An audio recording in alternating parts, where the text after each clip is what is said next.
welcome to Gang of Honopono. We have certainly missed you. Having you 2 weeks in a row is just fantastic. Thank you. Yes. I didn't know that you miss me when I'm not on Gang. Yeah, we certainly do. No, but you know, I'm doing the 26th year on the Gang.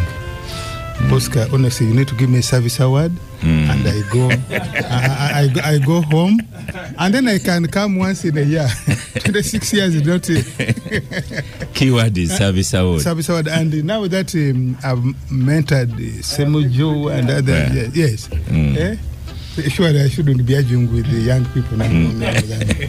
I understand. Yeah. Yes, and I want to be in Kapelebyong and that's nice thing. Just eating organic chicken. Organic.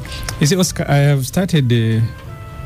I'm trying to study what was the science in retiring people at 60 in public service. Actually, initially it was 55. Yeah. It was the NRSC that increased to 60. Because if it is scientific, it means people will need to go and have a rest at 60. No, it is actually, it gives you time to tie the loose ends of your private life. Because when you live at 60 or 70, how much can you do? Because working in the government previously was full time. It's not like now, where we cheat the government time, you're doing their things. So it is when you retire, then you go and start your things. You want to retire your business. Sometimes that's a government employee mentality. For us who work in private sector, we don't know what retirement means. But anyway, welcome to the Gang, Honorable Ssemujju. Did you pass by Masaka yesterday? No, I didn't. Yeah, I had some other engagements. Or he feared the hooligans. Did you create the engagements to avoid passing by Masaka or? But there will be engagements and then you make a selection. Sometimes I even miss Parliament, for which I am paid. Okay, fair enough. In the hot seat, listeners, I should have said I am Oscar Ssemujju. It's okay. The morning show, Moses is still here. And when I didn't say, welcome to the Capital Gang, I am Oscar Ssemujju. It's okay. With a bevy of topics. You've heard Moses in this. He's still in the studio. So in the hot seat, we have Mr. Francis Sabino Ogwal, Senior Manager, Environment Planning Coordination of NEMA. You're most welcome to the Capital Gang. In charge of planning. And environmental planning and coordination. In the wetland. Well, thank you. I wanted to ease him in, but you are attacking. He has already started. He has already started attacking straight away. Yeah. So we wanted the ED, but the ED is a clever person. The ED sent Francis Sabino Ogwal. Now, when you say the ED is a clever person, I think Ogwal, are you saying Ogwal is not clever? No, he has no option because if your supervisor has sent you, you're an instruction. Yeah. I think there's just a lot at the moment that needs to be done, and he's leading another activity. Yeah. But the bottom line is NEMA is here. NEMA is here, yes. But NEMA is being shown in a very bad light. You displace people, demolish their property, you've not told them where to go, and they've been living there many years. So what happened? Let's go backwards. Let's go backwards there. You know what is happening right now? When somebody sees on TV or on the print media, you might think that NEMA just sprang up from nowhere, and then people are seeing what's happening and asking those questions, where was NEMA before? But I have to tell you that this is something that has taken place for a long time in terms of creating awareness to people that what they were doing there was not right. We have been doing a lot of awareness activities there. And to now try to bring people at least to a level of where they could take action voluntarily, we issued what we call environmental restoration orders. That was between 2016, 2017, 2018, which spells out clearly that please leave this place, demolish what you have started, and also do not come back and do similar things.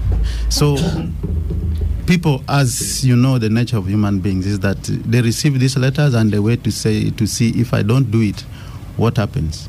So it took us a bit of a while to start the action because of challenges with resources and others. But what you're seeing right now is just the very, very last option of what we needed to take. But enforcement, as you see it, most people will not welcome it because it brings in what people are now seeing. Maybe it is unfair, things are not done right, but we have followed the procedure that we need to follow.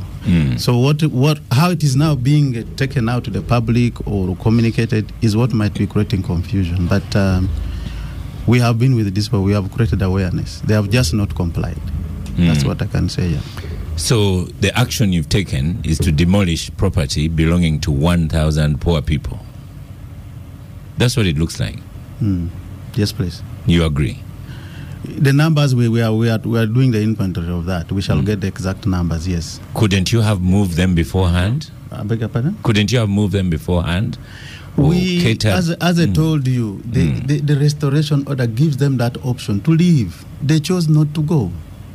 They waited for us to take the next course of action, and you can see that. Demolish 3 houses first. No. First, finish the line you're saying. Yes. I beg your pardon. You're saying that the restoration order gives them time and so on. Yeah, 21 days. By the way, you are given 21 days within which to take to demolish. Yes. And that was 2016, 2018. Yeah. You understand? So a lot of time went there, and they kept constructing. So the fact that they did not do that, and that restoration order, even if I gave you 2016, it still remains in force up to the time that its conditions or what was set in there is fully, implemented. You know, Mr. Francis Sabino Gwal, Yes, NEMA is looking bad at the moment because there are so many other places to demolish. But you went and fell upon this small prey, these poor people of Luigi, and you've demolished their property. And that's how it is presented. That's what it looks like. I don't think that we are going to end in Lubiji. We are just starting there. You've had many years. And yes, you say as I told you. You've had many years to make corrections all over the place. But I've told you that we were mobilizing resources. We need resources to do that. It is never too late. It is never too late. This action which has started is going to continue. So what we need from you, people in the public, and those of you who have got capacity to reach to other people, please help us communicate the thing properly. It is not that we've just started and we are targeting only Lubiji, no. Or maybe you're unaware, because I live close to the lake, and you should see what the lake is doing to homes at the moment, and the lake is doing your work. Maybe if you had started with all those people, it would have been a lot safer. But even when the lake does that and the water level recedes, people go back. Do they say now, the other time, the lake came and half of my building was they submerged? Go back because NEMA is nowhere. So when we start like this, have some faith in us that things are going to progress.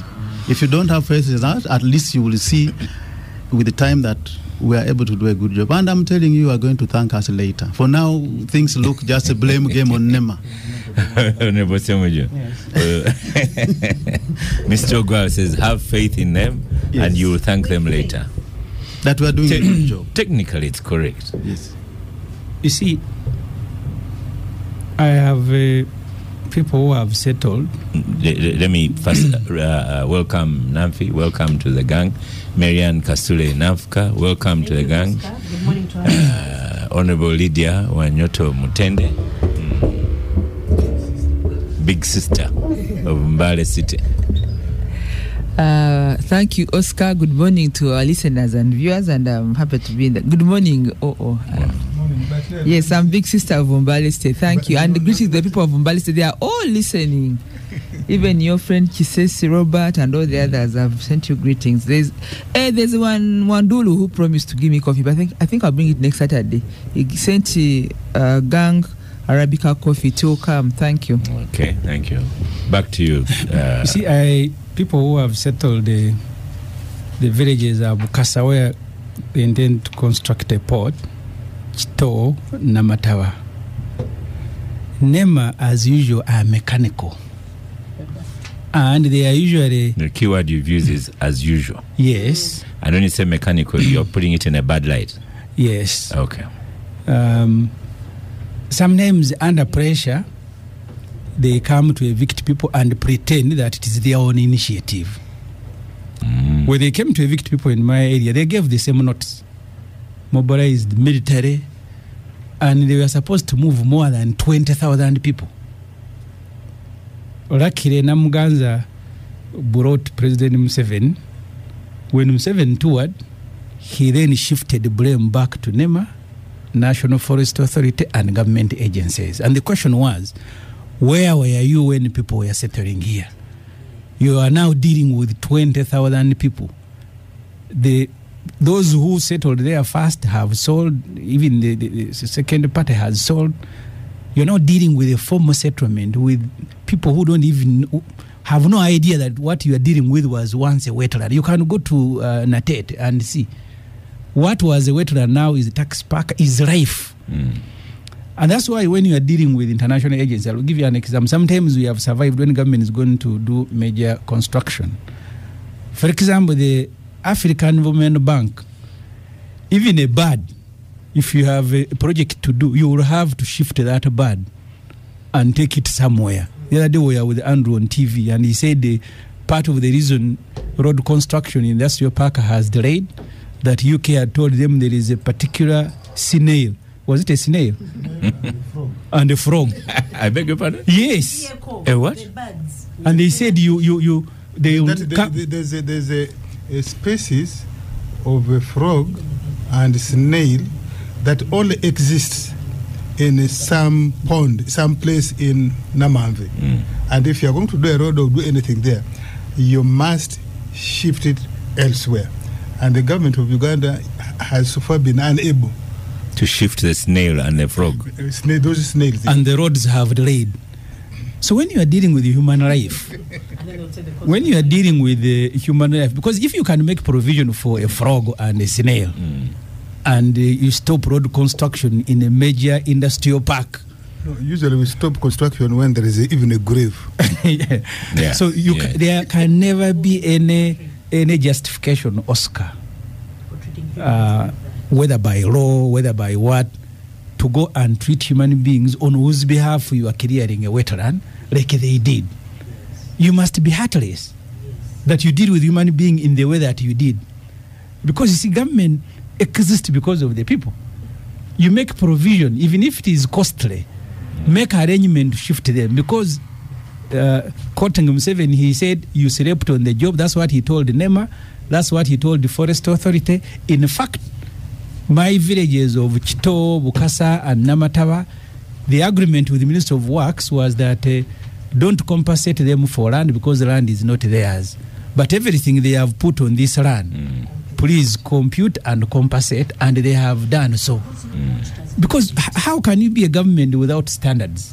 That you come to Bukasa, Chinawata, Chito, and then you say, because government agencies slept on the job, we must find money and make people move. And then you compensate. And then in Rubiji, you are moving from one radio station to another to justify that the law says 21 days, and then you go and end human life. You cannot find a justification, I am telling you. Okay. In fact, for me, I was telling him when we are coming here, and I think what people need to do is now to look for where NEMA people also stay and begin demolishing their houses for them to feel. What it feels. Yes. Ssemujju says a government without standards. And government spokesman, I should... You will not respond. Francis says, can I respond? Ssemujju says no. You take notes. I want to caution you that you are the government spokesman. Yes. Yes. And that you're on Francis's side. Yeah. First of all, this is not only... looks like an office of wildlife authority. The way he's dressed. Well, you're most welcome, Honorable. This is not just with wetlands. It is with the road reserves.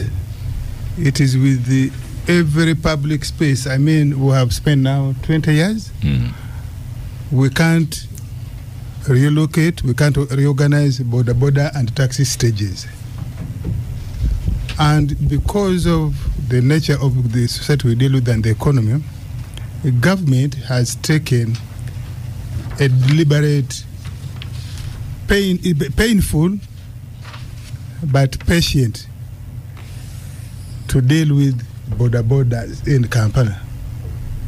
The president has intervened and said, no, since this is the only survival they have, means of survival they have, let's go slowly. Educate them, eventually probably we shall remove them. And I think that's why I agree with the Honorable Ssemujju that if we can do this with borders in Kampala and other urban areas. I'm recording this show. Why can't we have that you similar standards for patients, educate people, because as a government we failed. Because we failed, first of all, we are the ones who license people to import here by the borders. They pay tax. They go and buy fuel. So you would be heartless if you have imported by the border to all of a sudden just say, stop. So I think that standard we need to have. We need to have that you do similar, you exercise the same patience with the people who entered a wetland while you were looking. Yes. You did not stop them, because I asked Ogwal, I said, people cleared, ferried bricks, yes, you issued those notices. Why didn't you go at that point to say stop construction? And he's saying resources.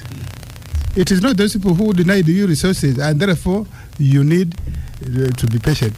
How can we be a government that does these things? Yes, we know that the law does not distinguish between a poor man and a rich one if you break the law. But we also know in this country that the rich can get away with. So there is impunity. There is impunity. Maybe those people in Rubiji said, but the president went to Quito. People who are under the similar circumstances, he paid them.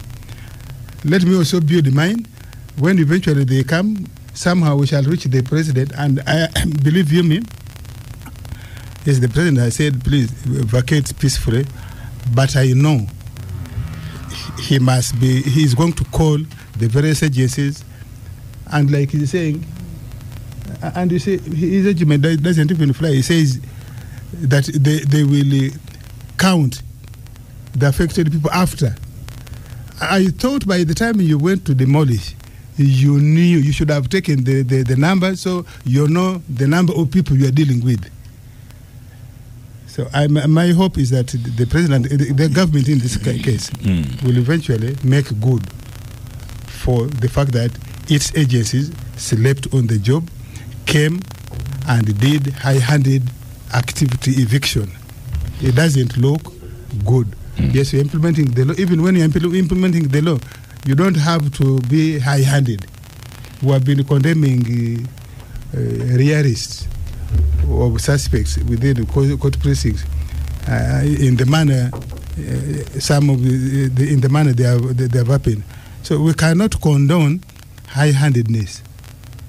Yes, you should implement the law, but have an even hand. Okay. Francis Sabino Ogwal is making copious notes. Let's have Lydia before you. Yes, you continue writing. Yes. I think like, of course, NEMA is holding on to the law, but beyond the law there is a social responsibility and mobilization. Everybody is asking whether that area of Rubiji is not under an LOC system, or even those areas don't have elected leaders. Because you must have those people on your file, and they must sensitize people. I'm surprised you don't know the number of people who have affected your area of work. How many people are in Rubiji? You must know. And you must know them by family, by name, by LOC, because you're going to have masqueraders. How sure are we that these old women who have been crying on, NBS and other TV's talk shows have been running very emotional stories, narratives of people who have been affected? Are they the real ones? Are they those old women the pregnant women crying. Are they the real owners, or there is some campaign against NEMA? And you think you get away with it? You must know if those people who are being interviewed, how come that the media is looking for? Are you just targeting pregnant women, people with crying babies, old women? You know, they bring a woman on TV saying, "I've been here for 60 years." When I was in Munyonyo, there was a meeting for the SDGs in Munyonyo. The president said that when they were capturing Kampala, there was nobody in Rubiji. I was just laughing, taking notes, because now there was a woman who said, "I've been here for 60 years," but capturing of Kampala was 86. So you see the contradictions. You went with your machines and the law. I see you have already an overused this constitution here. This constitution looks very used, but this is not enough for the community. You must have a file that talks about the households. No, I mean the reality in the community. It's not just the law walking around with your law. You remember what the head of the let me tell you about how your laws can be actually abused. Remember what the head of the Muslim community, Prince Nachibinge, said on Eid Day. I've not forgotten his statement. He said that if laws in Uganda are against the people, please change them. That's what he said. And was speaking to corruption, but also these other actions that do not speak well to the community. He said change them, or even abuse of office or impunity. So you cannot walk to Rubiji, even your constitution has stickers. These stickers are good. It looks old because it's overused. It's good, but what's the reality in Rubiji? Did that old woman whom they brought on NBS, another than with babies, another than pregnant, are they the real affected people there? Or there's also another campaign to malign the work of NEMA? Recently, we had a very unique heat. I don't know whether people observed that. 2-3 days, it was hot. You couldn't even look outside. These are signs of climate change. So we must balance management of climate change. Uganda is one of the most beautiful countries in the world with the best climate ever. We cannot afford to tamper with the environment or with climate by tampering with wetlands, which balance the ecosystem. But how are you doing it, I think, is the debate today. How are you doing it? Do you want people? Are you trapping people? Let them go there, then you come and hammer them. Your power is good, but it's not enough. I mean, you are powerful. You have you have these big trucks which are pulling down, but that's not what we want. We want a preventive campaign. Let's have a preventive campaign, and you have the structure of leaders. That Rubiji area falls under an LOC. There's an elected leader who passes there, a councillor. There's an area of MP. It must be in somebody's constituency. What are they doing to mobilize people to get out of there? They could do compensation coming there, but at least let's have a clean bill of action. That is my contribution today, because now you are fighting and your work is being put in bad light. Yet it's a good cause. It's even in the law. But because of the way you have done it, you said you gave 21 days, but can the LOC1 speak to it? Yeah. Can the councillor speak to it? Can the area MP speak to it? What about the chief that area is under a sub-county, which has a chief. It's under a city, which has a city clerk or an assistant city clerk. Have they owned this important campaign? Or it's just these demolishing bulldozers we are seeing, and the law and the constitution are all around. The NEMA Act, the 1995 Constitution, even our own lives, even the climate change, they are all good. But the process to enforcement, like you've said, nobody wants enforcement. But let's have it done, but also with the right campaign. You have a gap in the campaign, and the negative forces have overtaken you. Your campaign has been overrun by people who have negative intentions. Thank you, Lydia. Namfi. Not by people who have negative, by themselves, and they forget that they need people to enforce their NEMA, because NEMA is not only protecting wetlands. There's a lot more to NEMA than this.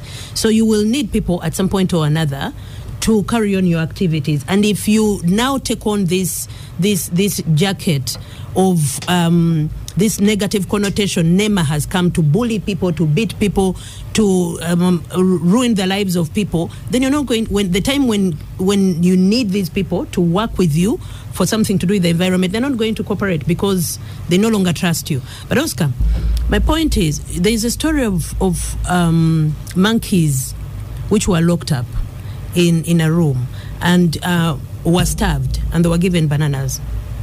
The first monkeys reached for the bananas and ate them. The next monkeys, but to cut the long story short, the first bananas were electrocuted, and that is why they will stop reaching for the bananas.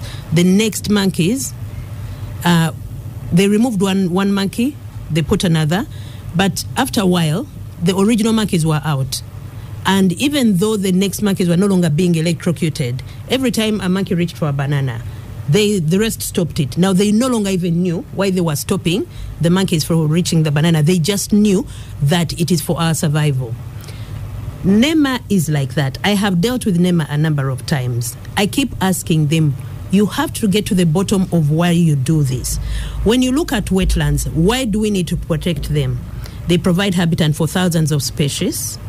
The wetlands are for flood protection, water quality improvement, shoreline erosion control, natural products, aesthetics, etc. Now, which of those reasons is more important than human life? Which human life you let settle there over the years? When we are importing cars, we have the environmental levy. Where does that money go? Because one of the reasons he gave for not acting faster, the order was passed in 2016. They didn't have money. So where does the environmental levy go? To mobilize funds for this. Now, even in law, we have the doctrine of estoppel, where when you let something go on, in certain instances, you're stopped from then going back and telling people, now I have changed my mind. NEMA has all the time to stop this. And even when we are protecting the environment, there are countries, cities which are literally in wetlands or wet region. For example, in the Netherlands, they have whole villages where they've managed to harness the protection of the wetland while allowing people to literally build in the water and manage it. There is a village in Benin, Venice is underwater. Is underwater.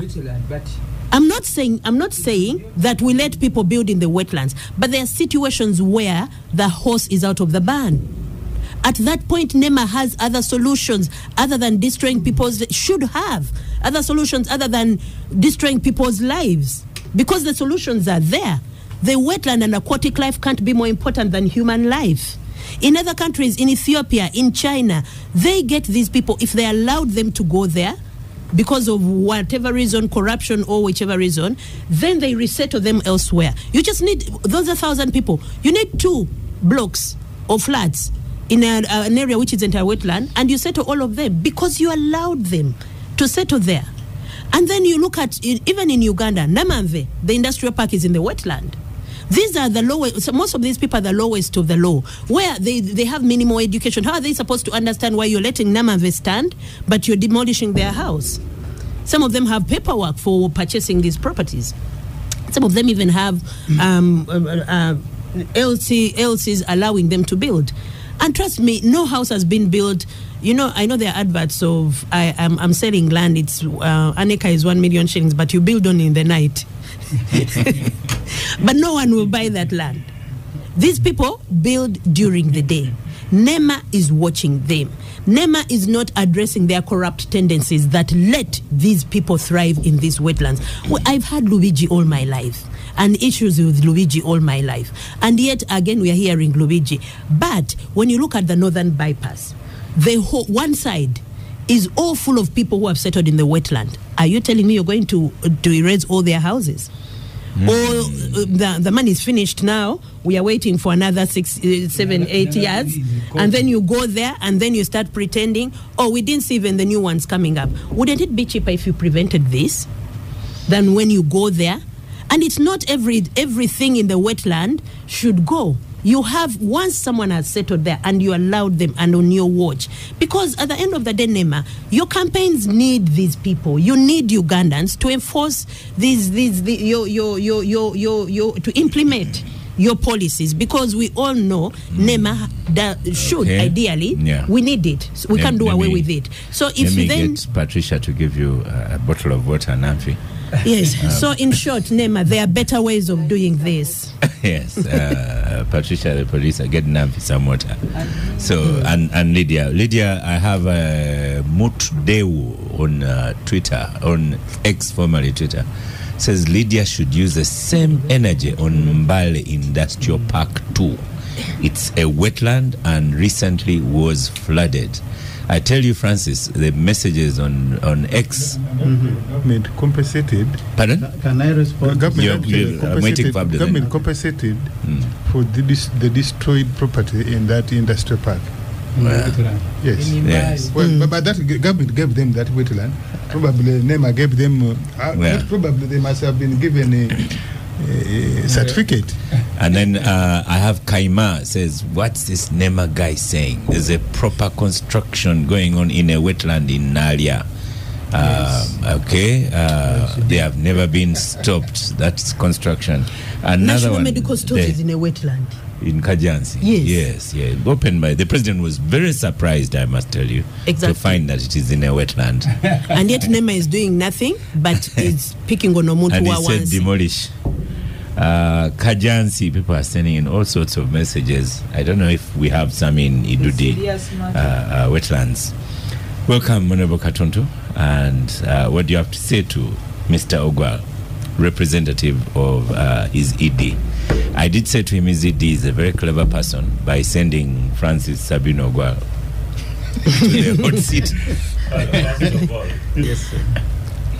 I was one of the legislators that enacted the NEMA Act. And it didn't come out of nowhere. It was a deliberate act. It included demolishing property? Yes, it does. Before we even start blaming NEMA, maybe you blame the MPs and the government. But I don't think we made a mistake. You see, this debate I've been hearing around this table reminds me of my primary 7 debate of mother is better than father, fire is better than water. Because at that time, Oscar, you're the teacher. It was about to improve oratory skills and listen to arguments, but it doesn't make sense. Do we have to protect our environment or not? We either protect it or we perish. There is not, and colleagues, dear listeners, we either protect this planet Earth or we are in trouble. And it's not about Uganda, Oscar. It's the world all over. You've had the Paris documentations and meetings and so on. The world is faced with a real crisis of climate change. And we must put our heads together to sort it out. And one thing is, it doesn't matter. We must start on a sensitization campaign and tell our people that we must protect. You see, we may have some short-term gains by abusing the wetlands. Short-term gain. But in the long run, I will not be here, unfortunately. 200 years later, when this beautiful planet Earth becomes inhabitable, it will be your great-grandchildren there. These ones whom Lydia is talking about, the women pregnant, these ones who are going to be being produced, are the ones who are going to feel the effects of climate change. Whether it is drought, whether floods, whether it is floods and so on, like we are seeing in the world all over. Just yesterday, you saw what happened in Mecca. People were just dying on the streets, just real dying, walking and collapsing on this yesterday. Heat. It is real.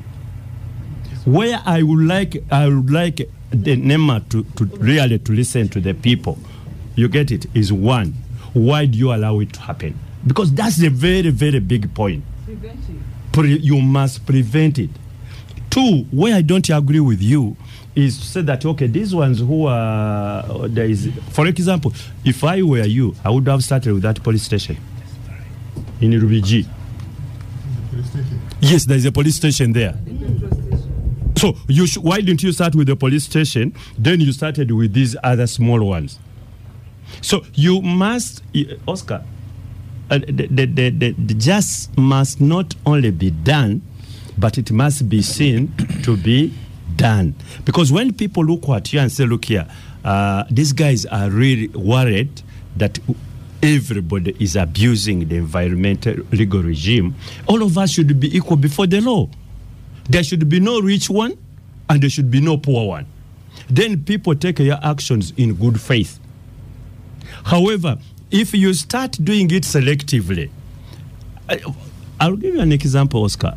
If they had started with the rich ones, the poor ones would have run away. They would not have even waited for you to come. If you went and started with the police station, I'm telling you, nobody, these pregnant women you are talking about would have fled. Said, no, I think this thing is too big. But you can't start with the small one, the most vulnerable, and then you leave this other one, then you justify these actions. So to me, yes, we must do it. This country, Oscar, if we cannot sort out this problem, soon or later, it will be sorted out anyway. But when you sort it out, it becomes more expensive. I'll give you an example. Maybe if Rubiji had been sorted out 20 years ago, it would be cheaper than it is today. Because there would have been fewer people who would have been affected. There would have been fewer developments. But you allow these things to go on, then they come in.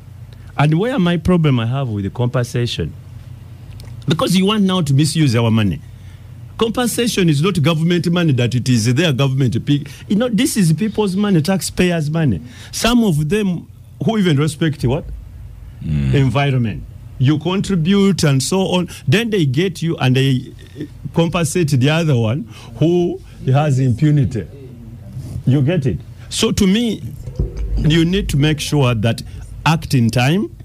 And I think it is either Lydia or Oscar or Nafka was right on this. If you don't act on time, you create problems for yourselves and the public. And then when you come in with a human face. The operation should don't come just thumping mucho. I am here. I can do whatever I want. The law is there. I don't have any problem in implementing the law, but the law should be implemented with a human face. And if you don't do that, then we become diversionary. People will not look at actually what the mischief of environmental protection. They will be looking at Mr. Ogwal, who is here on a hot seat. And certainly the seat will become hotter for you. Ssemujju said they should also evict Mr. Ogwal. Can you imagine? Well, because the seat is becoming hotter. The seat is... Ssemujju is a mobster. No, I am not. Because they should feel the same. But you see, the problem is... Because you see, when... Mobster, even Nema was also acting more or less like a mob when they come pop. Indeed. So it's the two wrongs don't make a right. We need to protect the environment, and that we must be very serious about it. But Nema, you must improve your act. Abdul, I'm pleased that you finally realized what the issue was. It was not a P7 debate. It was more like university PhD. Yes. But, none of you made. After taking you to P7, it was about humanity. No, but you see, but Abdul, my father's son, none of us here says people should abuse the environment with impunity. No. We are simply saying NEMA went to sleep, like many government agencies go to sleep, and when they come, they now want to address their incompetence in a high-handed manner. I wish on poor people. Because before we came here, we asked him. We asked Ogwan. We asked Ogwan why Starbucks. We asked Ogwan. We asked Ogwan why Starbucks petrol station was left, and he made an excuse for them. He said they have abused the terms on which they were given that area, because he said they were given a dry place, but they have even encroached. You give him two microphones. Yeah, but Oscar, as I do, give him two microphones. As I do, why Starbucks is not knocked down. If I have understood Abdu, because I didn't find something significantly different from what we said. You see, the same government has made money available to resettle people affected by landslides. After telling them, please don't settle at a mountain. What's the? Yeah, they went ahead and settled there, and then they came down with the landslides. But government had to find money to go and see when government exists to serve people, whether they have made a mistake or not. You cannot say one protect environment because even the human beings are themselves environment. Yeah, but where I disagree with you is to make a case that you are justifying them being there. No, that's where I disagree with you. There's no justification. Where somebody says the mother is better than this, you need first of all to make a case for NEMA. First, it is fundamental. After you've met, not NEMA the institution, but the protection of the environment. Oscar. And that's where I differ with you. Oscar, before Mr. Gwal comes on air, I want to know, is he going to do this for Kawempe, Naweru, Bwaise, Natete, Kajansi, because all those people are in wetlands. Nafi, there's a Carl in Kampala who has never agreed with you openly. For once agrees that encroachment is not only in wetlands, encroachers do the same on dry private land and build at night. So, over to you. Thank you. Two microphones. I need to have another question as it comes. Okay, ask it. To me, it's not about the Kawempes and so on, because those are still the most vulnerable. I want to know whether, including the so-called elite, rich people, if they have floated the NEMA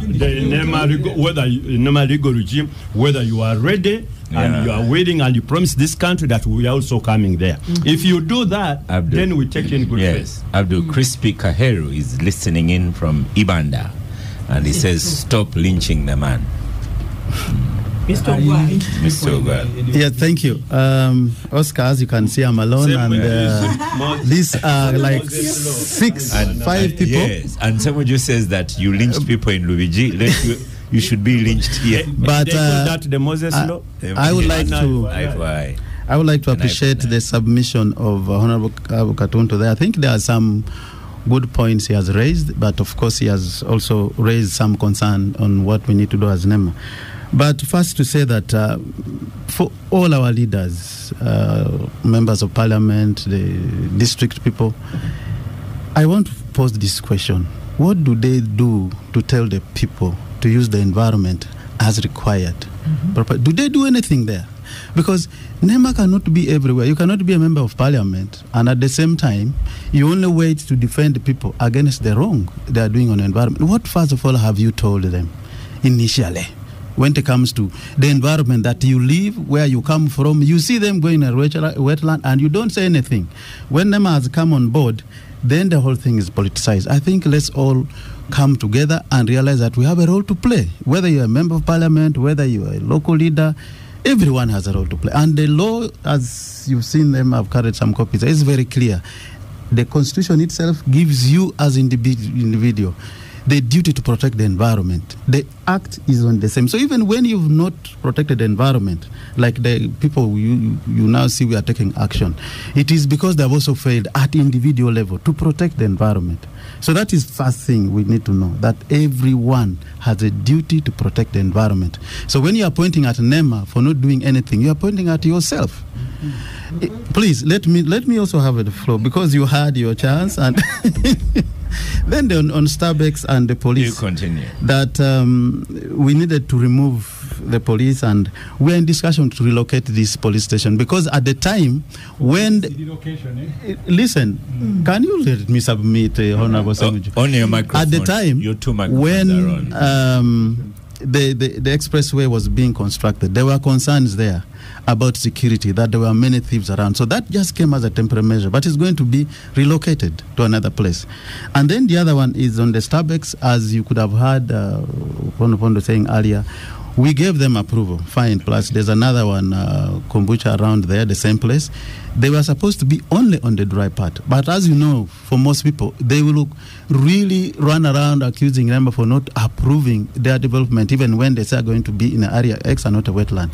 But we immediately get it. Somebody is going to be on their top every day. They do the wrong thing. So we are investigating, and we shall definitely take action. That is... Please, Honorable. You're on your microphone. I'm going Don't there. Don't worry, you continue. I'm going on there. Your microphone is on. I'm going there. Just try. Now, I'm trying to go. I will end, I think, with the Honorable Ssemujju with his call for our buildings to be demolished. I will end up with that one. But then there is the part where there was a mention about environmental levy, that a lot of money comes under, true, but that money ends up in the consolidated farm, doesn't come to NEMA.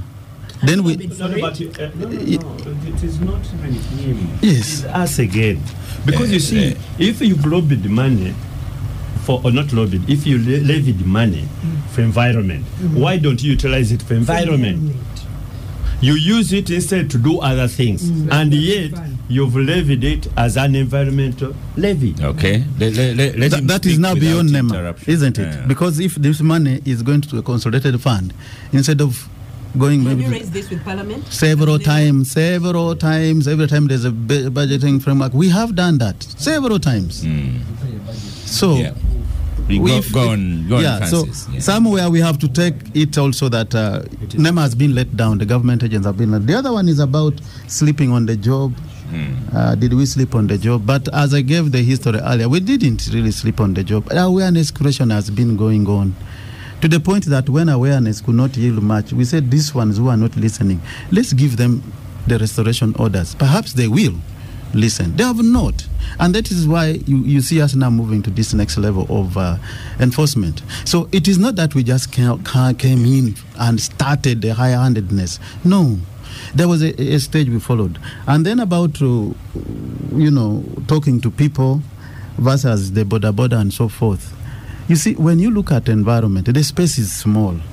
It is the same. Lubiji will never expand in area. Now, if we say we don't enforce at all, we keep talking, more people are going to keep going on there. By the time you finish your awareness, there is nothing like a wetland left there. So the two may look alike, but they are not too close. So for the environment, action is also needed as we do the awareness. And then the LC system of the area. By the way, the environment management is decentralized. The local area, the LC1, the district, they are supposed to have done what you see us doing, but they are not doing it. And you ask yourself then, what is the problem? Why are they not doing it? Now, the old women and the pregnant women being paraded, that is, I think, really the unfortunate bit of it. When people will shift to more or less attract attention of the public and sympathy and put us off from what we are trying to do. Honestly, they should have first of all gone and looked at how NEMA has systematically gone to try to have these people not to be there, but they have not listened.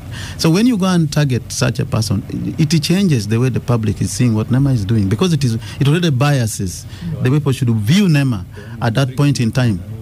I think the media should help us better. Let's focus on the issue. Let's look at what needs to be done. You are talking about Lubiji, which actually holds the floods or the water from the hills in Kampala. Look at Kampala the way it is. Hill area, they used to talk of it as being a city of safe, but now it is more. So the way God designed it was that water will be coming from those hills, but down there you have the wetlands. You see, Francis, yes, you are also avoiding the issue. We agree with you on all those things, and everyone has said that. The point is, you went and evicted poor people first in your enforcement. So now, having made that mistake, and there's a tongue-in-cheek message here from Frederick Karamaji, says, did the police post in Lubiji help NEMA with the evictions? So you should now be spelling out what you are going to do in future, what plans you have, so that, as Abdu said, so that some people who are in the wetlands start to get scared. So do you have any such plans? Well, Environment Protection Police. Go on, Francis. Yes. Thank you, Oscar.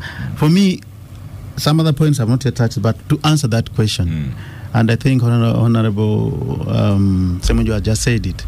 Now, we have got provision in the Environment Act that gives us that permission to recruit our own force called Environment Protection Force. We've started recruiting them. Now, that is a force that we are going to directly supervise. We've been working with the police, but now we have the force that is going to be directly under supervision of NEMA.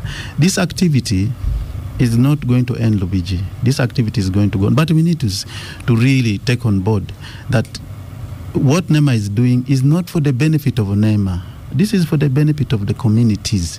People are thinking NEMA is doing this for their own, benefit. No, the environmental benefit is for the local people who are around there and all of us. Somebody talked about, Honorable Abukatuntu talked about climate change. You just imagine that it rains in Kampala here or in Uganda for like 2 consecutive days, heavy rains, and all the water goes to these wetlands like the Lubija and others. We will need to evacuate those people. Property and lives could be lost there. Why are we waiting for such moments? Other than telling people to settle. No, but there for 6 years and so on. It doesn't stop. It doesn't stop them from carrying out an illegal activity. It doesn't. You are insulting our intelligence. No, please. That we don't appreciate the question of climate change and so on. So I'm only informing you. I'm not saying that's well so. understood. Yes. Probably the people who are the ones who don't understand. Our concern is that government institutions, and in this particular case, NEMA, did not do sufficient work until today. Because we are saying somebody does construction for 6 months, 1 year, 2 years, and you are looking on, you are making the excuse of money. That's okay, that's understood. We all know that the government doesn't have enough money. Now, when you come at the tail end, and then you are high-handed, the way the public has perceived you, and you seem not to appreciate the high-handedness, which is the major concern. Nobody is saying you shouldn't evict people. Nobody is saying you shouldn't evict people. Maybe there are those who are saying don't evict, but on this table, we are not saying don't evict people. How do you do it? Okay, let me say this, Mr. Ponopondo. If there are challenges that are emerging from the way we are carrying out activities, we are definitely going to draw lessons from there and see how to, correct them. But this is not something you expect that mistakes will not. It may occur here and there because you are dealing with human beings when you go there. But up to now, I think the high-handedness which you're mentioning about, we shall hear the feedback if certain things were so extreme. Francis, that's the most profound statement you've made on gang. Let's stop for a break. Welcome back from the break. This is the Capital Gang in the hot seat. Mr. Francis Sabino Ogwal from NEMA. There's a Wetaka from Mbale. He's also asking you, what is the state of Mbale Industrial Park? They are worried. And Abdul, is that the East African? You read that tongue-in-cheek as well. The Rigi area has been cleared for a shadow investor to occupy it.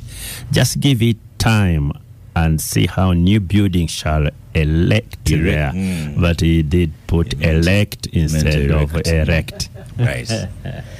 So, you're on microphone. Let me take a photograph of you with your 2 speakers. Conclusion. In conclusion, thank you, Oscar. First, let's just coexist with nature. I heard people saying that a bird is more important than human beings, frogs, and what have you. You see, God created all these things to function as an ecosystem. You need those birds, you need the insects, you need all those because they help you in your food production, the pollinators. If you destroy the environment, I don't know whether you're going to turn around and pollinate your own crops. So let's really do what it needs to protect. I don't know. I don't know whether that will be possible. It can't be. So let's look at nature as something that functions as an ecosystem.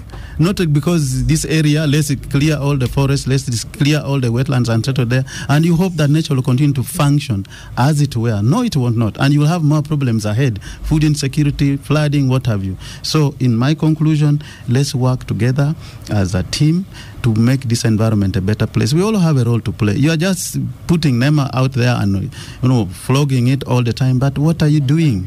What are you doing as an individual? If you are not doing the correct thing on environment, you're also another culprit that we need to deal with. Thank you so much. And then the other issue about coming to demolish our houses. I think that is an incitement, which Honorable Ssemujju, we have to condemn you for that. And Mbale, yeah, what was the comment there? They are worried about the flooding. What are you doing about it? Well, I think already the design to handle those floods were put in place, so the engineers will continue to see how to address it. Okay, thank you very much, Mr. Francis Sabino Ogwal, Senior Manager, Environment Planning and Coordinator of NEMA. And I must tell you, follow the discussion on X, formerly Twitter, because they are naming some places I would not like to read out on national radio. Can I request that one time we can have a show about environmental protection? Yes, because I think according to Namfuka, and I agree with her, mixing it with the discussion now, we may not move far. But the situation is getting worse. The situation is getting worse. Very true. And I think NEMA itself needs to find a way of dealing with the Mutuawansi to help them appreciate. Thank you, Francis. I'll let you go now. Thank you. Mr. Ofonopondo, government spokesman. Another MP was arrested this week on corruption. I just need to understand, to begin with, maybe from Abdul's lawyer, a senior lawyer, because we have 3 lawyers in the house. When someone is being arrested, is there a mandate to search your house, or must they? Do they have a search warrant, or they just, because they are arresting you, they enter the house and take things out? Those are normal investigations. Oh, those are normal investigations. Normal investigation. I enter, you come into your house, carry all these things, and yes. Criminal investigation is interesting. That one, and police is very good at that. Actually, at collecting. There are those forms you fill in. There is an inventory. There is a witnessing. They search in your presence. All those are normal police investigations. Like if there's a box of money, they put it on the inventory, and they do. And when they went to his home the other day. Anyway, so let's start with you, government spokesman, on the update. Since we have cleared the issue of the law. You see, what's happening in Parliament is similar to what we're talking about with the NEMA and people who encroach on the wetland. I think we are at that stage where members of Parliament take themselves, or some of them take themselves as the institution. And so you can see impunity spreading. Members of Parliament do things that are really weird and somehow expect that they will not be taken on. You can hear how they speak, especially when they're in the House, not just the floor, but so when the Constitution gave Parliament mandate to do oversight, I think there are people who have taken that they can do that oversight for self-enrichment. And so many things have been taking place there. So Hon Ssemujju and I were parliamentary reporters. I was a journalist there for a long, long time. And even at that time, members of Parliament, particularly in the committees, were abusing their authority in the committees. They would harass. So it's historical. It is historical, except now it has kind of gotten out of hand, and so leads us to where we are. That members of Parliament, some members of Parliament, are being accused of designing plans to steal money. In this particular case, the 2 cases. The ones who use the budget harassing accounting officers. Of course, accounting officers, many of them are complicit. They work with them. Not just accounting officers, but general civil servants who work with them because they know how money is hidden. And usually when you hide, and I told you my case, where a chairperson in the previous Parliament asked me to add 6 billion. 6 billion? Yes, on my vote, so that we can share. Then I said, but how will I withdraw? But you are not the accounting. And I'm not the director accounting officer. Yes. No, I am. I get subvention, but my accounting officer is a permanent secretary. So I said, but how will I go to my PS and say there's this 6 billion for the following reasons. Maybe we can share. How will it happen? So anyway, so that's one case. Then this one where people came up. First of all, they are the ones who generated it. Our constituencies are asking you dissolved cooperative societies. Government need to compensate. So they work backwards. In some cases, they actually create fictitious cooperative societies. They generate names, lists of names of members of that cooperative society, and then they come. They say, work with the Minister of Trade. They say this cooperative society is in my constituency. They are bothering me. So they build. How much are they demanding? 5 billion. They go backwards to try to verify documents. They go to banks and so on and so forth. So that's the case of the Michael Mawanda MP Igara East, I think. Akamba Paul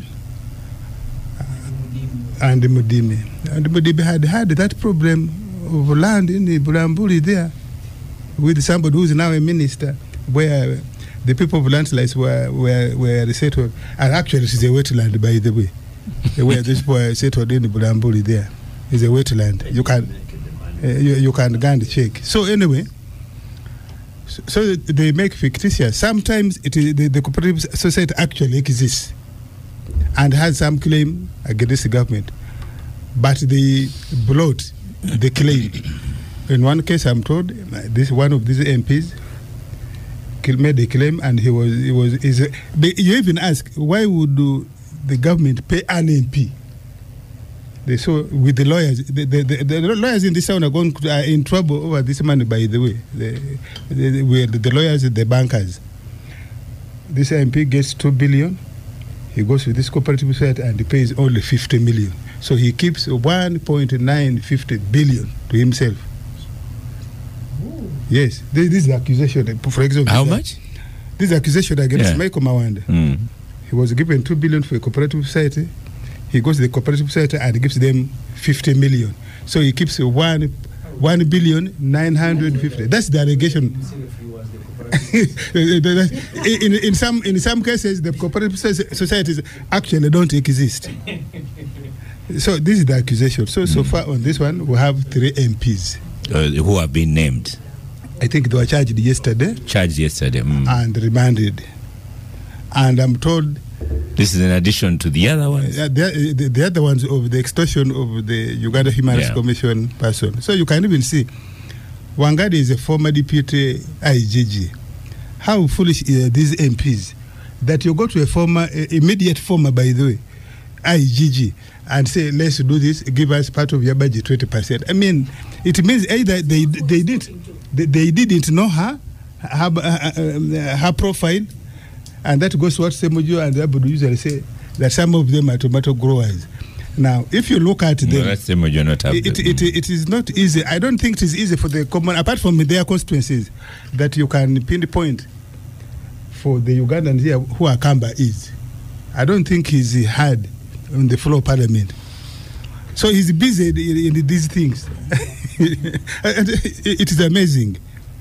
It is amazing that these things are happening, but I think they are detecting. Are there more MPs that should worry? From what we hear, there are many MPs. I think there are 35 in the case of the cooperative, including big names from the opposition. I think so far it has been an NRM thing. I think it's better that we first tackle the NRM, so that by the time they reach the opposition, they don't cry foul. They don't cry foul, because if we had started with the opposition, they would have said it is politics. They are members of the opposition, very loud ones, by the way, from Buganda here, very loud ones. West Mengo, East Mengo. You have said them. Yes. Honorable Ssemujju, more members should worry. But you know, when an MP takes all that amount of money, it is incredible. How do you take it out? How much? 1.9 something billion. But some MPs are rich. Maybe they are billionaires. You see, two specific cases for which my colleagues have been arrested. One was the requesting for 20% of the budget. And then the one of cooperative, even Parliament itself has done an investigation. The Committee on Trade and Tourism under the Honorable Masaka. And the MPs, or some of the MPs, including the ones that are arrested, knew even from the parliamentary inquiry that there was a problem. And for me, first of all, this whole idea of compensation, I think it has been abused everywhere it has happened. From Luwero war claimants, I was in yes, I was in Lango, I was in Teso, where we are still compensating. The numbers, I don't know. They don't end. You finish one group, another group emerges. Because government created a window that there will be money to be given to people who lost the property, even if you didn't lose. Then they will go through a verification. People who are verifying can add you, or if you are claiming 10 cows, they can make them 50. Because, like in the case of... It's just a question of adding you. Yeah, I don't want to sound inhuman, but I think if you're a government that has gone to war to remove a government, you cannot walk backward that you are compensating people who lost property during the war. Why? You fought a war and it ended. People died. Let life start from there.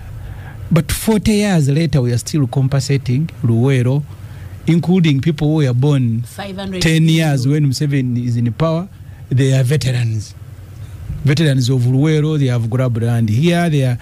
So the compensation, I think, was just a window to transfer some money to some beneficiaries, either in exchange for support.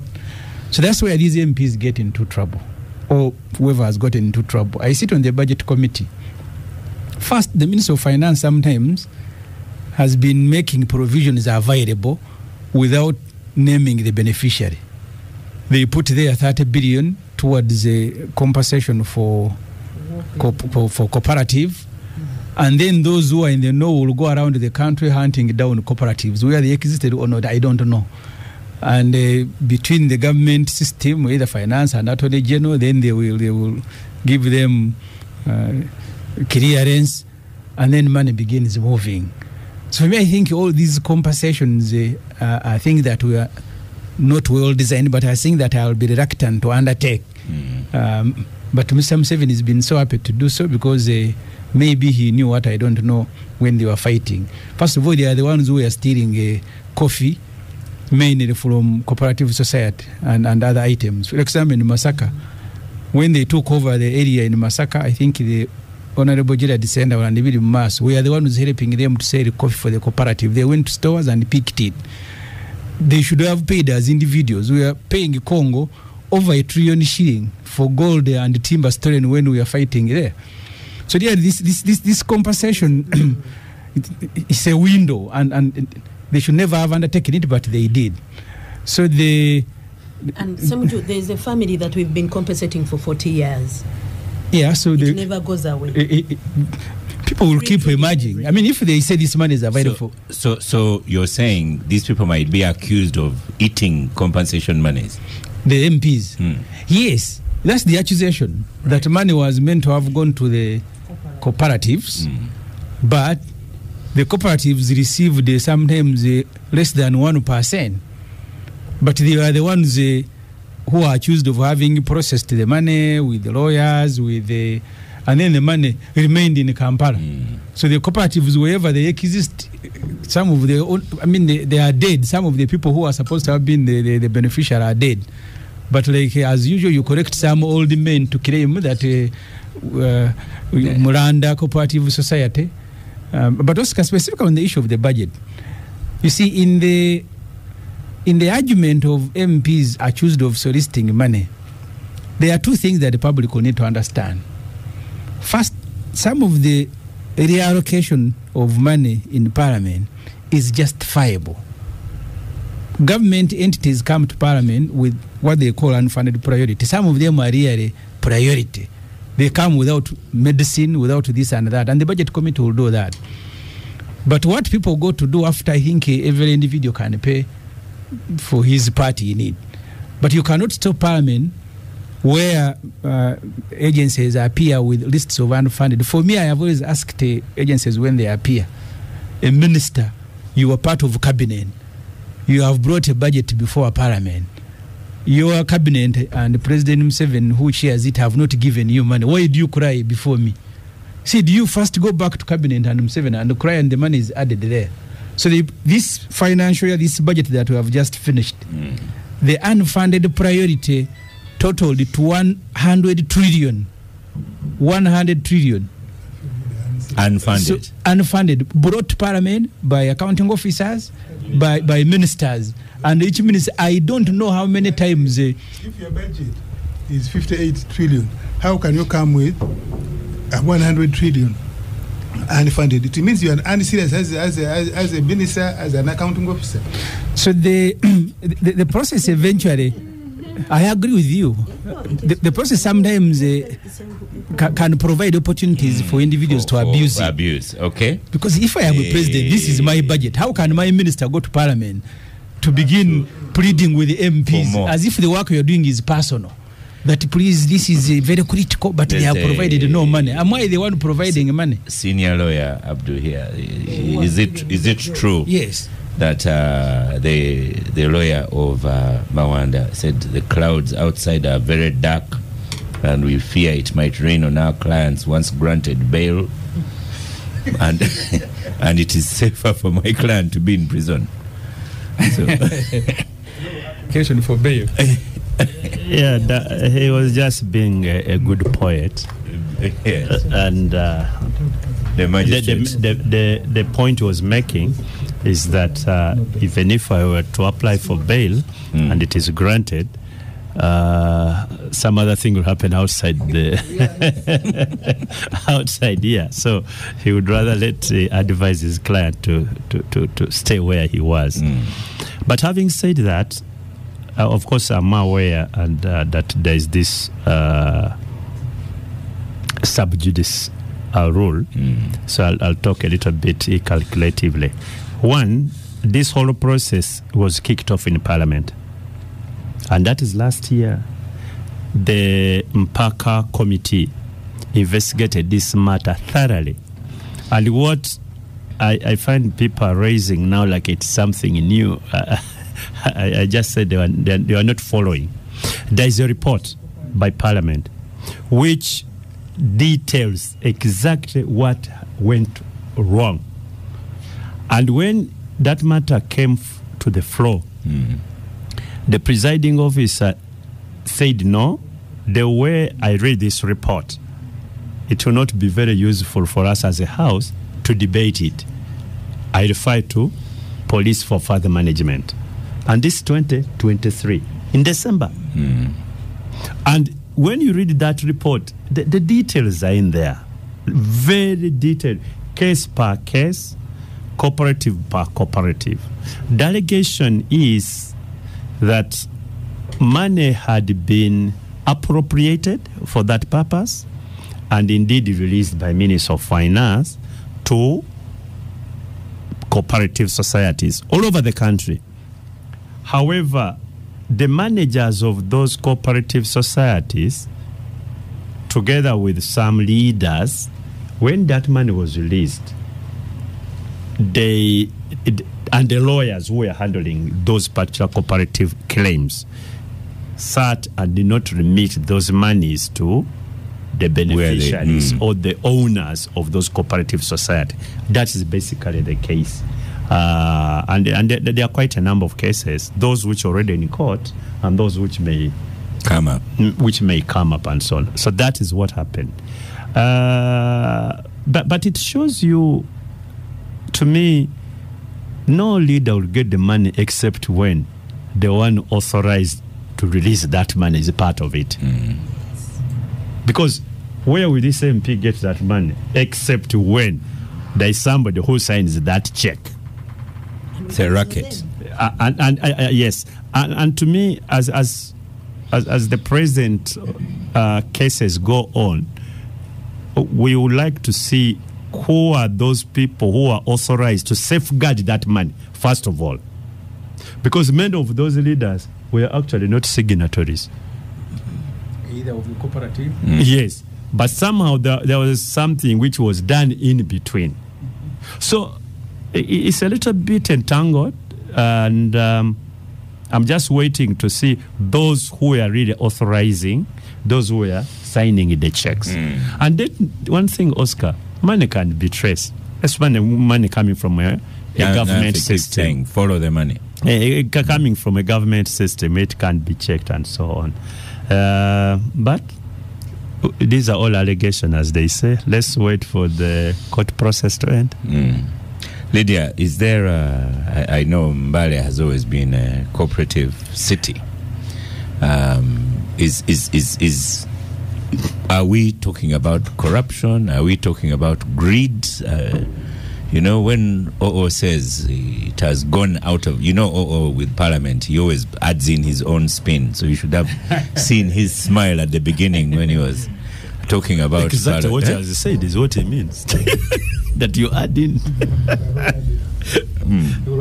Well, what we are reading is, I think, diversion of money to what was not appropriated to. Shocking diversion or business because as usual? If money has been appropriated for a particular intention and then the end state is not achieved, that's what we are seeing. There is some diversion.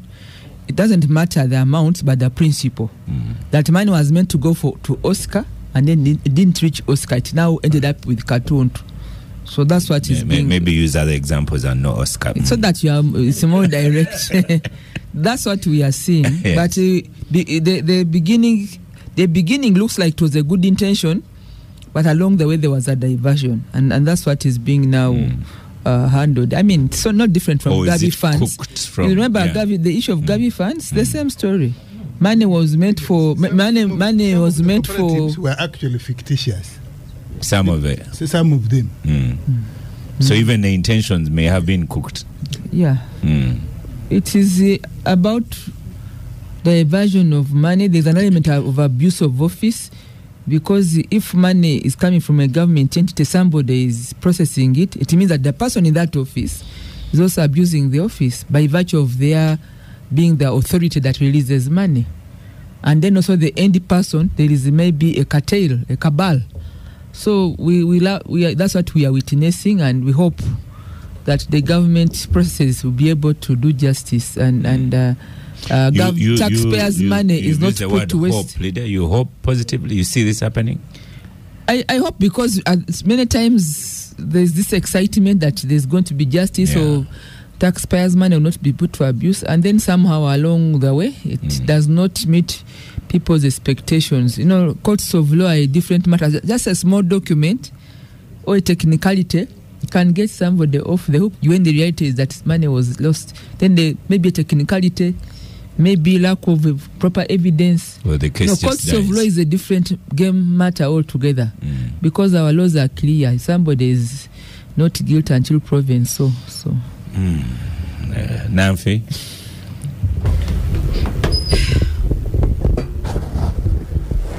For once you are speechless? Not yet. Not yet. Sometimes I get speechless because sometimes you have to wonder who is fooling who. Like when I listen to government officials talk, and parliamentarians and government and the president, I keep wondering who is fooling who. Because number one, this isn't new. This has been going on for the last 20, 30 years. So we are here now pretending that there's a whole new problem, and we are finding whole new solutions, and that anything is going to be different. Oscar, it will not. There is a reason why Katolu Bwama, when elected as MP, he actually, when he was campaigning, he kept on saying, Nange mundekenge ndieko. He didn't hide it. And actually, it is resting in peace. These were his words. And actually, his constituents gave him a vote on that particular mandate, saying, so don't even fool Ugandans that we think these MPs are there to serve. They even sometimes they even say Abdu aluddeyo mu parliament aliddeko ekimala tuweeyo omulala. So we all know that the whole parliament, even these MPs go into that, they get into massive debt to get into parliament, knowing, because they know the salary is not going to pay that debt. They know what is going to pay that debt, the deals that they make in the corridors. I worked on a case of one of those cooperative unions that is compensated. And of course, for confidentiality reasons, I can't tell you where, but it's from the East. And let me tell you, Oscar, a government official lent, using Chinese money lender, lent this cooperative union money. The cooperative union at an interest rate of, I think it was 31-32%. Oh. Of course, the cooperative union. Yes. The cooperative union failed to pay. And then this government official comes and this particular Chinese and their ring, including the government officials, start taking over the cooperative union's assets one by one. So, of course, the cooperative union and their leader, who was also colluding with all this, went to government for a bailout. Of course, then government bailed out this cooperative union. And guess who ate all the money from the cooperative union? So I come in as a tax consultant because, of course, you're a got wind of it. And they were like, well, whatever government gave you takes the form of your income, so we want this money.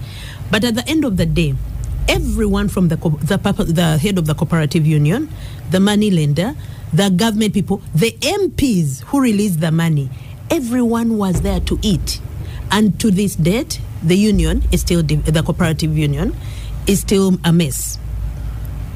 And this was 2009, 2010, 2012, because the case came about 2016 when I was working on it. So what you're saying is the rot is deep, it's systemic. Let's not pretend that it started with these MPs. And let me tell you, as night follows, they'll walk away with it. Where are the Mabati ones? Last year we pretended we were dealing with the Mabati. We entered their houses. We did this. We pulled off their trousers. Where are they? Nothing is still been, because everyone, including the people dealing with this, are complicit. And without accusing anybody, that is why one can even go to the IGG and start promising them money. Let me tell you, I was dealing with the Land Commission, which was set up to investigate the rot in Land Ministry and Land and do you know how many bribes they were asking for my clients? And this is the Land Commission to deal with corruption. So, Oscar, when you start we fool ourselves when we start arresting these minions and small MPs to create an example and to try and placate the international community and the local community, because that is not where we should start. We have massive problems when it comes to corruption, especially in Parliament. Can we just shut down Parliament for the next 5 years? Maybe we start there.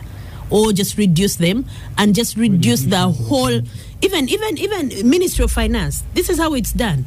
Let me tell you, you should see the head budget at the ministry during this time when they are putting things in the budget. That man is like a god. Because you should see the corridors of that ministry.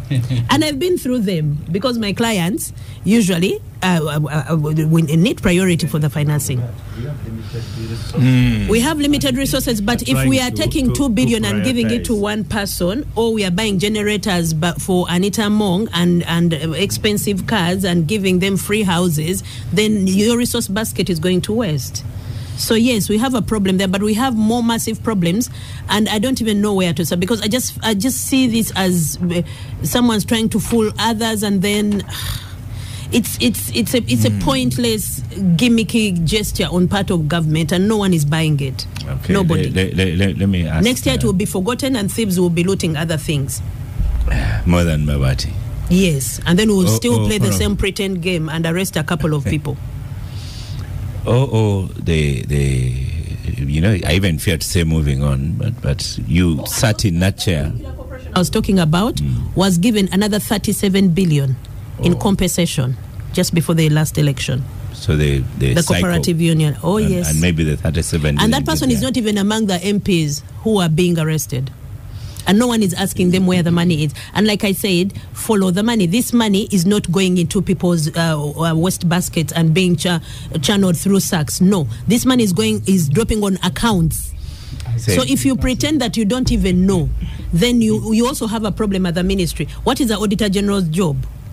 Okay. Greens Kansime on X, formerly Twitter, says, at long last, hunters are being hunted. Some MPs have been harassing officials in local governments and agencies and so on. I didn't know that happens. But he had also earlier said that every time we're starting a new government, we have Kisanja against corruption and so on, and here we are. But you sat in that very same chair, OO's chair, and you said, whereas you support Sechikubo's censure petition, it shall not go ahead. Now Sechikubo is feeling that his censure petition is not going ahead.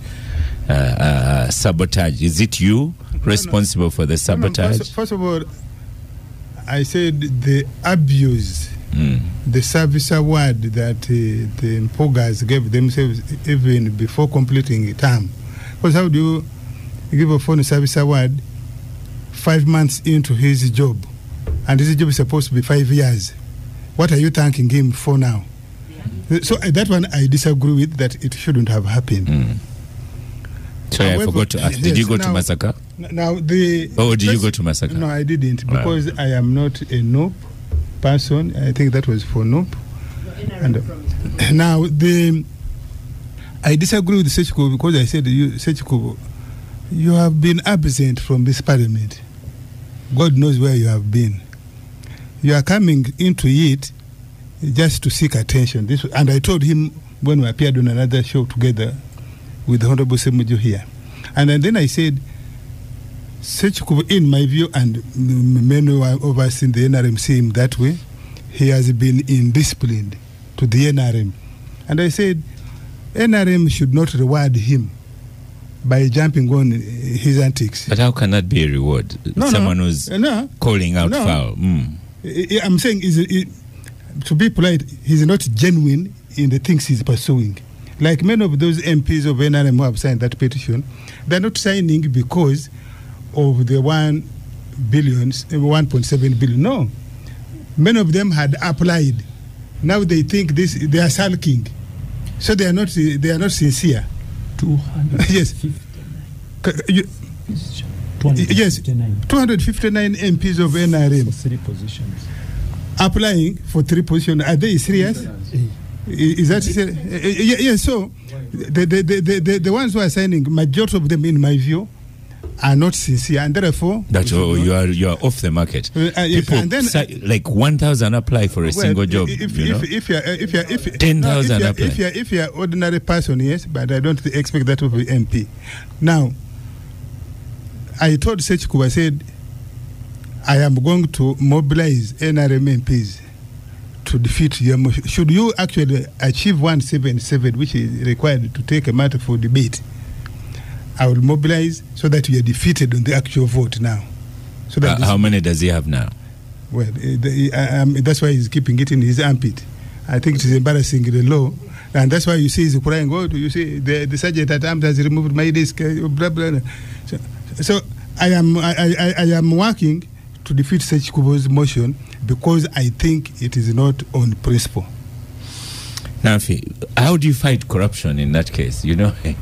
It's because if someone is a whistleblower, it doesn't matter where they're coming from. You see, for me, if someone has taken up was telling petition, us that I'm defeating it on principle, but he makes a good point, he has a valid fight, then let me sit with NRM. We appoint another person who is not taking advantage and posturing. Who is not being opportunistic to lead the mantle. Then that is a different conversation, which I would like to hear from Ofono. Let Sarah Opendi lead. Exactly. So instead of saying Sechikubo is wrong, you see, wrong is wrong.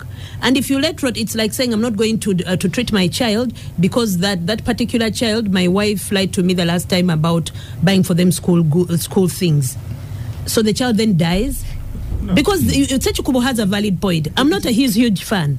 But you NRM people, give us someone else. Sit in SEC if you think he has a valid point. Because you've said he does have a valid fight, doesn't he? But the leadership... You condemn NRM, what those commissioners did. The leadership of NRM in Parliament, I said their caucus will sit. When? As an NRM, I will wait for the position of my party. When is it sitting? I cannot go with the NRM. And this is not the first time I'm doing it. You remember when the Honorable Sechikubo was fighting with the Amuriat in Andala. I said I'm not going to support Honorable Sechikubo. Why? Because he was busy throwing mud at NRM and President Museveni that we are the ones who are having, we are infecting bad money, that's money into their politics, failing to deal with the internal issues of FDC. But you're always here recently telling us about blind following. NRM should stop blind following. NRM should listen to critics. NRM should do the right thing. I listen to Ssemujju. But what you're doing there is blind following. Ssemujju, who are you donating time to of the two? No, I don't want to donate to any. You see, Oscar, I've seen you eyeing. I've seen you eyeing. I told you last time with this argument that the success of this censure is going to depend on the politics, not on the strength of the argument in the motion. And so far, that's what has happened. The people in Noob, almost everybody has got to sign because there is an order to do so. Those who associate with the Pirao, I think they all have been ordered to sign and they have signed. What is Pirao? This one of Museveni's son. Oh, PLU. Yes, including Mawanda. He also signed before he got arrested. It was a nickname for a certain section of MPs. He did. Mawanda signed. No, he thought that was a cover. It would shield him. So they looking for numbers in Parliament. Many of the MPs don't process their own independent decisions. Many. I remember when you're looking for signatures to recall Parliament after the death of the Honorable Nevand, MPs can be funny. I remember Jim Wes came, he found him with Karang, and he said, I have come to sign. But can I look at the others who have signed? We went to one of the rooms. I was reluctant, but Karanga said the man has come to sign. After that, do you know what Jim did? He said, let me call, he called Kabonera and he said, let me call my wife. He said, Nasa in injury. And he didn't sign. He said, okay, let me first go and consult the wife. And this is not a film, it's things that happen. One time we went to collect a signature from an MP who was in Mukono. He said, you come. He parked his vehicle along the road and he took off. So many of the MPs don't process their own decisions. Abdul, the calls I get in the afternoon. Ssemujju has added, now can Ssemujju make me receive all these calls? They don't process their own independent decision. That's why you see a matter like this, if you're going to sign, I don't think it's a matter that will stay in Parliament for a month, that you are collecting signatures for a whole month. When the MPs are there, they walk into Parliament every day and go away.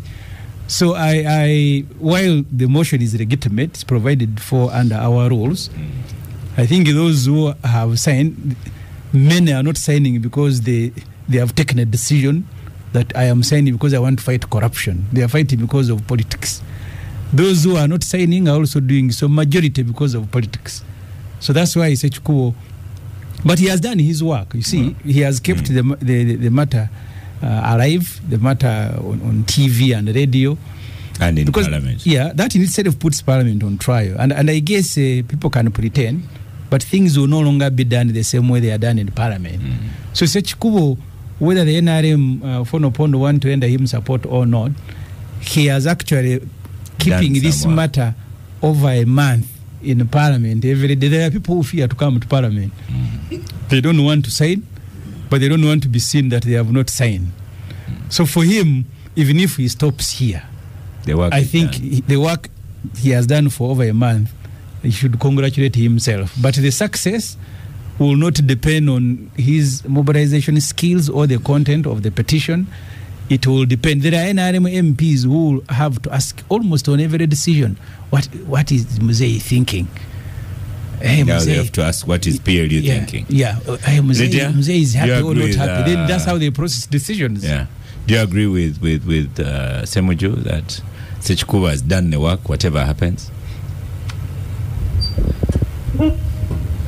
I think he has made his contribution, like he always does. People are asking whether or not the motion or what was it called, a motion? Censure motion will be. Well, so that's not the issue. Yeah. Even there are those which succeeded, but what was the outcome? You remember, there are those which picked his signatures in 1 week. The house was full. Then what? Then what? Then what? So I think that in fact, then what? Then what? So the 10th Parliament, Minister Namuganza is still a minister. You are in the 11th. Yeah, this the 11th Parliament. You are 529 representing us, and you have put your best foot out there. We are watching, and then you will make your contribution. Others will come to the 12th. Others will leave. But people are watching what your contribution is to the country. So, but what is very clear is that people change even when they are leaders, depending on the situations that are faced with them. Nobody want to put their skin to be eaten. The people play safe. That's the point I want to raise, and you cannot blame them. Yeah. Because times have changed. Have you seen what's happening in Kenya? Yeah. Have you seen? I want to give it 5 minutes. The current government used to lead riots in the streets, the leaders.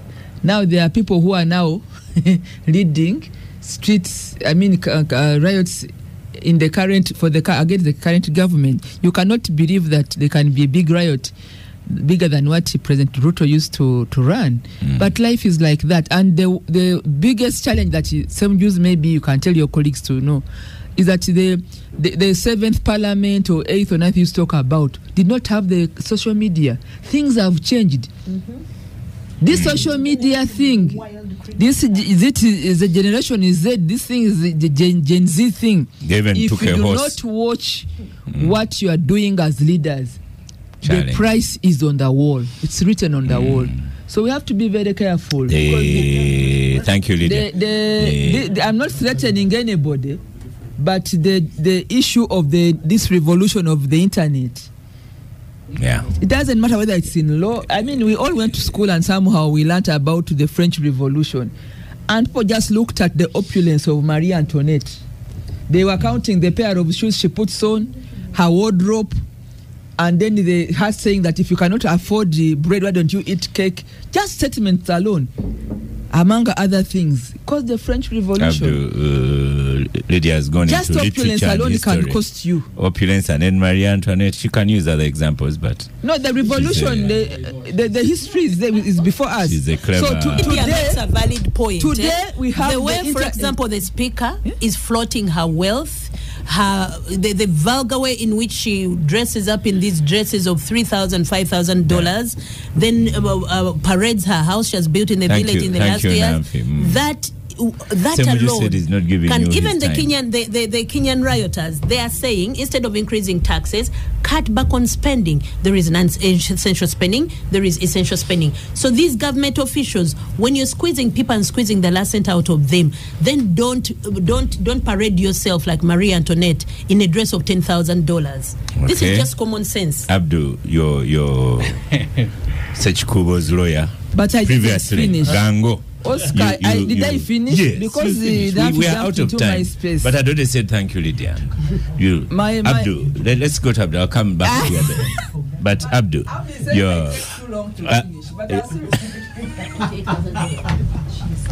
Abdul, you're formerly Ssemujju's Gango, and as his lawyer, maybe kept him in the other parliament before, still under NRM. And when he moans that his censure has been deliberately sabotaged, does he have a point? First of all, I repeat what I said when this whole process. That's why we're not going into the substance. Yeah, the substance of it. So excuse me and the audience, that I'll not go into the substance by virtue of the responsibility I have in regard to misbehavior of members of parliament. But I can say one thing, that in parliament, and I have a little bit of short experience there. In go on the 20th. On your microphone is on. When a process like that starts, you'll have those who don't agree with the process. So you have to compete with them. You can't say that if I start a process like this, everybody will be supportive. There will be a group that will not support that process. And the one that will not support that process would want it to fail at that level.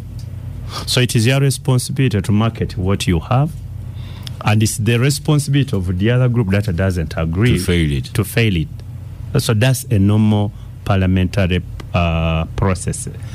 Because you cannot, it's very rare that you have consensus, that you start a process and it is 100% supported by every member of the House. So I don't find that as new, but as I said, let's wait and see what happens. Of course, but thank you.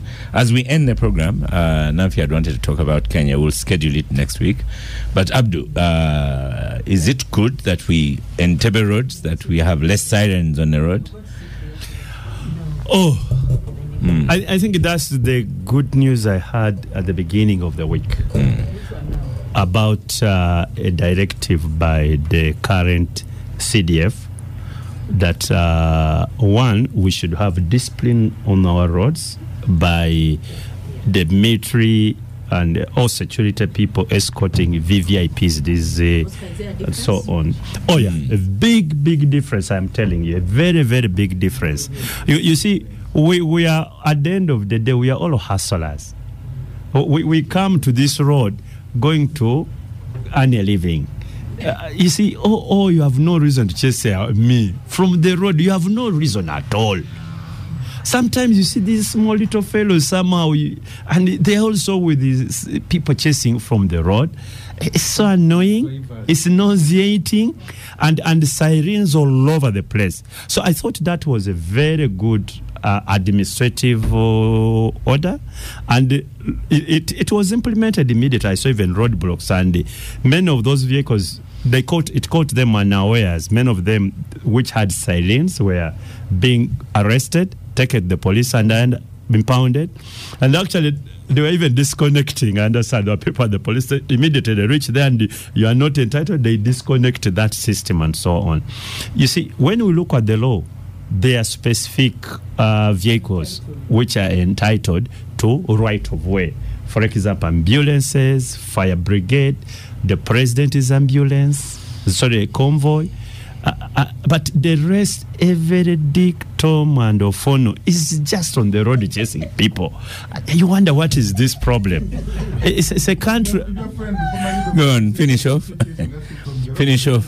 So I think it was very good, and I hope it really stays for some time. There are those people who are entitled to security officers. Yes, if you're entitled to security, yes, but stay in the traffic and you have all your guards and so on. There are those who put on the army jackets on the what? On the assist. I think that was very good. Congratulations. I would like to thank General CDF. General Ssemujju, Honorable Ssemujju, hold on, please. Honorable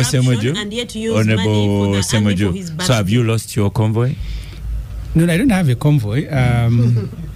But I want to tell you, in where you get it, because Ginger Road is, I think, the most congested. Understand. Between Namamve and where you get it, it's very difficult. The military people are there. At the beginning, that's what Museveni used to do, by the way. Military used to be on the road arresting military officers, either who have no permission to drive the vehicles or had no those things of theirs permission to even move. It went away. In Rwanda, it is still there. Maybe Moses has copied it in Rwanda. But I'm not sure because I haven't noticed a big difference in where you get it. The big people are still, so you have to give way. Because sometimes you have two soldiers, you have two soldiers on the road block. A Minister of State for Defense turns up with 20.